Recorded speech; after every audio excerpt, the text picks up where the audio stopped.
లో చదవటం అలవాటు చేయడం ద్వారా వారిని స్వతంత్ర పాఠకులుగా తీర్చిదిద్దవచ్చని జిల్లా పాలనాధికారి రాజర్షి షా తెలిపారు.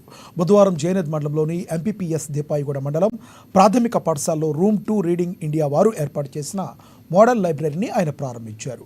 జిల్లాలో ప్రతి మండలానికి ఒక room 2 read India trust, USAID వారి సహకారంతో ఎస్ఈఆర్ఐ కార్యక్రమంలో భాగంగా ఎఫ్ఎల్ఎన్కు అనుబంధంగా విద్యాశాఖ సమన్వయంతో మండల మోడల్ లైబ్రరీని ఏర్పాటు చేయడం జరిగిందని కలెక్టర్ తెలిపారు. రూమ్ 2 రీడింగ్ ఇండియా వారు ఏర్పాటు చేసిన ఈ మోడల్ లైబ్రరీలో వివిధ రకాల రంగురంగుల కథల పుస్తకాలను, పఠన సామాగ్రి ద్వారా విద్యార్థుల్లో విద్యా సామర్థ్యాలు పెంపొందించవచ్చు అన్నారు. తల్లిదండ్రులు వారి ఇంటి వద్ద నుంచి విలువలతో కూడిన విద్యాభ్యాసం అందించాలని తెలిపారు.